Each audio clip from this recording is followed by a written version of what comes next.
Ngayon, ating pag-aralan ang pagkalkula ng 2 digits plus 1 digit na walang pag-angat o pagbabago sa baitang ng digit. Una, isulat natin ang numero sa dibisyon o digit ng kalkulasyon.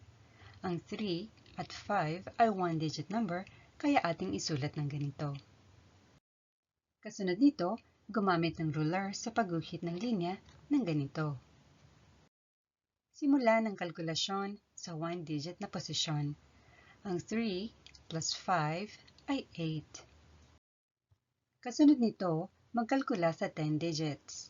Ang 2 plus 0 ay 2. Isulat ang 2 sa posisyon ng 10 digits.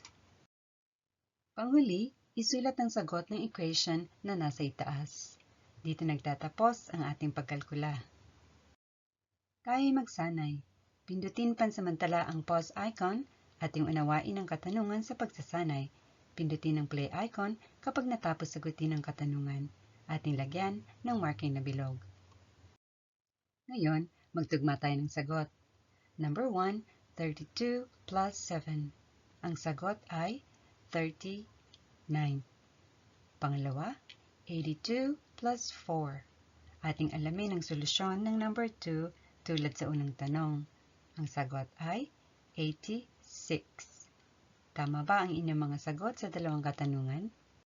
Panghuli, depasuhin natin ang inaral natin ngayon. Basahin natin ang number 1 hanggang number 5.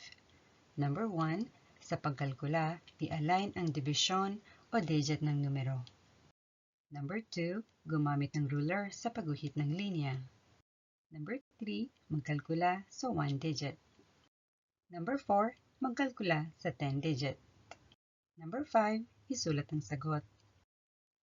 Ito ang katapusan ng ating pag-aaral sa araw na ito.